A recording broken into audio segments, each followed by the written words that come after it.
बोलिए श्री राधा वल्लभ सरकार की जय। सद्गुरुदेव भगवान की जय। ना गुरुरधिकं तत्त्वं ना गुरुरधिकं तपः ना गुरुरधिकं ज्ञानम तस्मै श्री गुरुवे नमः। भक्तों, आप सभी ने कल भगवान गणेश के प्रथम अवतार, जो 8 अवतार भगवान गणेश ने लिए हैं ना, अष्टविनायक जिन्हें बोलते हैं हम, अष्टविनायक नमो नमः, ऐसा आपने सुना होगा। तो जो 8 अवतार लिए उसमें प्रथम अवतार वक्रतुंड भगवान की कथा आपने सुनी, जिन्होंने मत्सर नाम के दैत्य का वध किया। भक्तों, ये बड़ी प्यारी कथा है।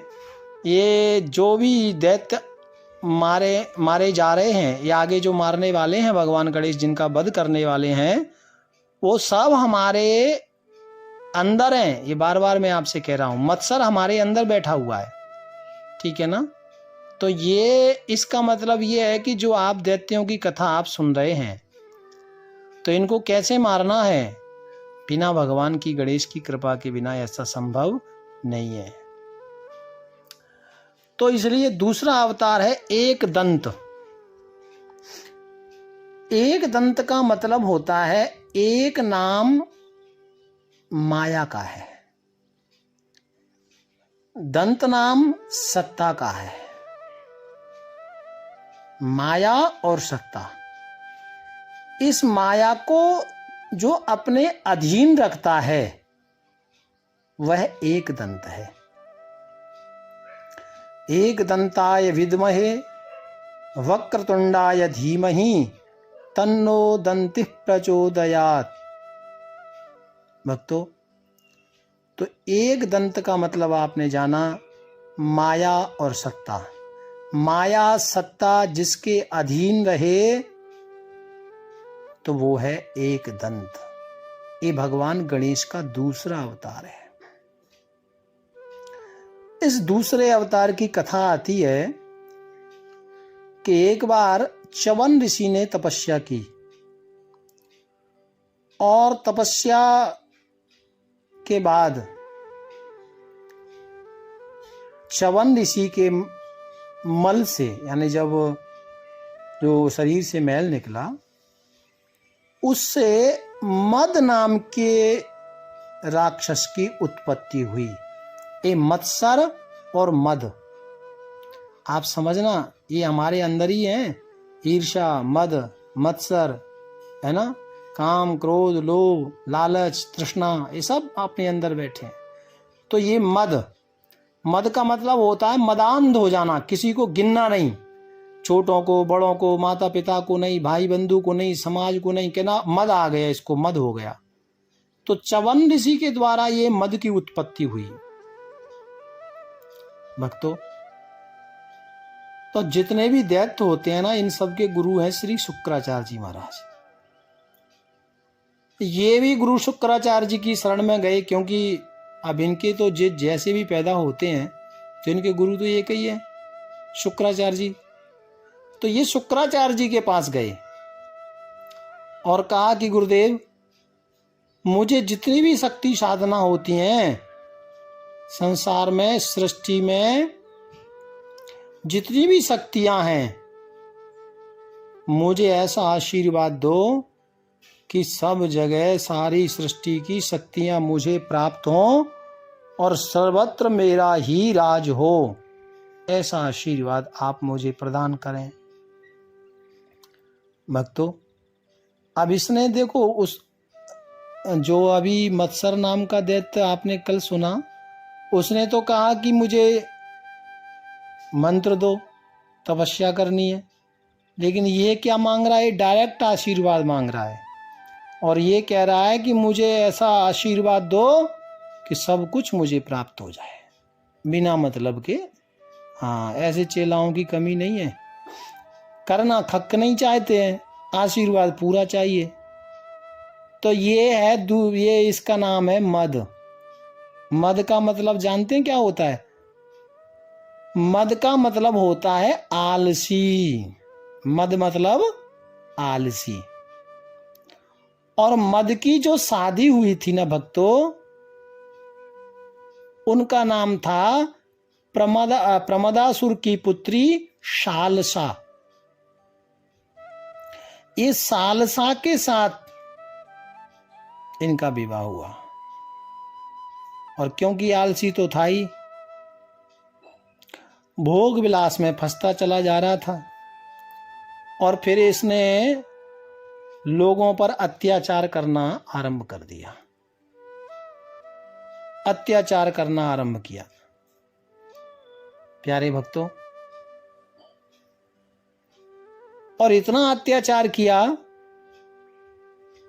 कि पृथ्वी माता त्राहिमाम करने लगी, और इस पर रहने वाली जो जनता जनार्दन थी वो सब भगवान को बुला रहे हैं, सब याद करते हैं भगवान को। तो जितने देवता थे वो तो सब दुखी थे, तो आए कौन? तो कहा वहां पर भगवान गणेश जी का दूसरा अवतार हुआ, और वो है एक दंत। भगवान गणेश जी एक दंत रूप में यानी प्रकट हुए, और फिर उनसे पूछा गया कि आप कौन हैं?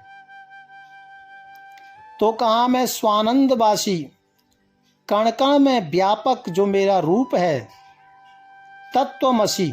अथर्ववेद में आया है तत्वमसि, त्वमेव तत्वमसि शब्द आया है अथर्ववेद में। तत्वमसि का मतलब होता है जो सबके अंदर व्यापक है ना, वो तत्वमसि।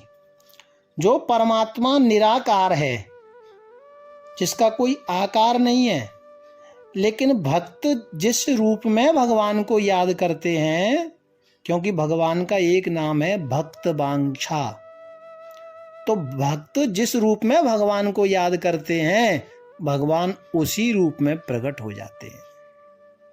तो यहां पर भगवान गणेश जो व्यापक रूप में सर्वत्र जिनका वास है, तत्वमसि हैं, वो परमात्मा निराकार से साकार रूप में प्रकट हो गए। भक्तों, भगवान के दो रूप हैं, एक निराकार है, एक साकार है। परमात्मा के दो रूप जिसे हम सब जानते हैं, निर्गुण और सगुण। निर्गुण सगुण नहीं कछु भेदा, इनमें कोई भेद नहीं है, भगवान तो एक ही है।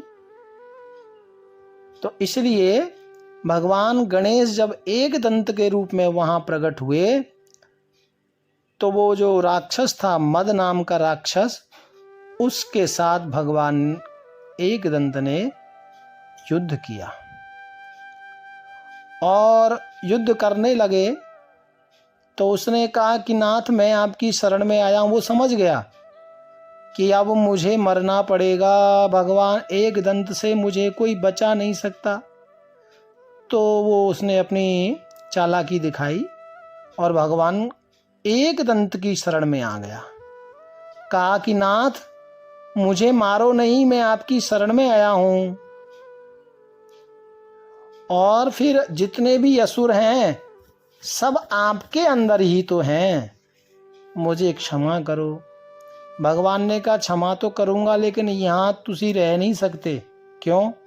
क्षमा तो करूंगा, लेकिन तुम रसातल में जब चले जाओगे, जितों राक्षस रहते हैं, जितों तुम्हारे लिए जो जगह दी है सृष्टि ने, वहां तुम जाओगे तब तुम्हारी रक्षा होगी। प्यारे भक्तों, उसने बड़ी स्तुति की, और मद ने कहा कि ठाकुर ये जितने भी हम जो राक्षस हैं, वो भी सब आपके चरणों में ही, आपकी लीला में ही वास करते हैं, और हम आपके ही हैं नाथ, आप हमें क्षमा करो। और उसके बाद भगवान गणेश ने कहा ठीक है, क्षमा तो करता हूँ, लेकिन रसातल में तुम चले जाओ। प्यारे भक्तों, इस तरह से भगवान गणेश ने परास्त करके मद को क्षमा किया, माफ किया। क्योंकि भगवान का एक नियम है, जो शरण में आता है ना, भगवान उसे मारते नहीं है, और शरण में आने वाले को तो वो सब कुछ दे देते हैं, जो उसकी इच्छा होती है, फिर वो उसको प्राप्त होता है। आपने देखा ना विभीषण रावण का भाई आया तो भगवान ने लंका का राज्य दे दिया, रावण के होते हुए भी लंका का राज्य दे दिया। तो प्यारे भक्तों, मत्सर आपने देखा, मत्सर की कथा सुनी, और ये जो राक्षस है ये है मद। मद का मतलब मैंने बताया आलस। तो जीवन में ज्यादा आलस आए तो समझना कि हमारे अंदर मद नाम का राक्षस बैठ गया, उसको मारो, है ना। और उसके लिए भगवान गणेश की एक दंत भगवान की पूजा करो, ठीक है। और इस मद को, मत्सर को और मद को, ये दोनों को भगवान ने परास्त किया है। प्यारे भक्तों, मत्सर का मतलब यानी दूसरों को जो आगे बढ़ते देखने नहीं चाहता, तो वो राक्षस है। और जितने भी गिनाए जा रहे हैं ये सब राक्षस हमारे अंदर हैं। ये मद का मतलब एक और होता है आलस, और आलस के बाद एक दूसरा संतों ने बताया है, मद के बाद वो है मैं, मतलब मैं ही हूं जो कुछ हूं।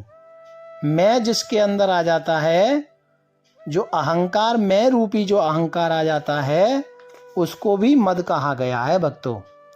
तो ये मद नाम का जो राक्षस है, इसको भी भगवान गणेश ने, इसका भी कल्याण किया है। क्योंकि शरण में आ गया इसलिए मारा तो नहीं, लेकिन शरण में आने से इसका जो मद था, ईर्षा, अहंकार, वो सब दूर हो गया। मद यानी अहंकार, ठीक है।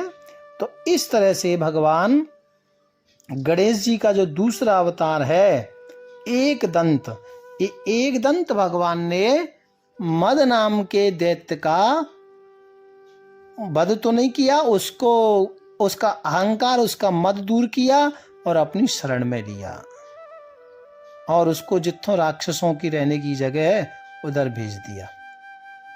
तो भक्तों, हमारे शत्रु जीवन के जो हैं, वो सबसे बड़े शत्रु जीवन के हमारे अपने अंदर जो बैठे हुए असुर लोग हैं ना, वो ही हैं। इनको मारना जरूरी है। जब तक हम इनको नहीं मारेंगे ना, देखो भगवान गणेश की कथा कितनी प्यारी है। भगवान गणेश भी आपने देखा होगा कृष्ण लीला, कृष्ण कथा में, राम कथा में बड़े बड़े दैत्यों का वध भगवान ने किया। लेकिन भगवान गणेश की बड़ाई इसलिए है कि सब बाहर के दैत्यों को तो कोई भी मार सकता है, लेकिन अंदर के दैत्यों को तो मारने वाला ही एक दंत हो सकता है। हाँ प्रभु, इसलिए भगवान गणेश ने मद का भी अहंकार दूर किया। और अब तीसरा भगवान गणेश का जो अवतार है वो है महोदर। ये महोदर नाम के दैत्य की कथा हम कल सुनेंगे। ये कथा आप जरूर सुने भक्तों, ये शिक्षा की कथाएं और बड़ी विशेष कथाएं। प्यार से बोलो राधे राधे राधे राधे।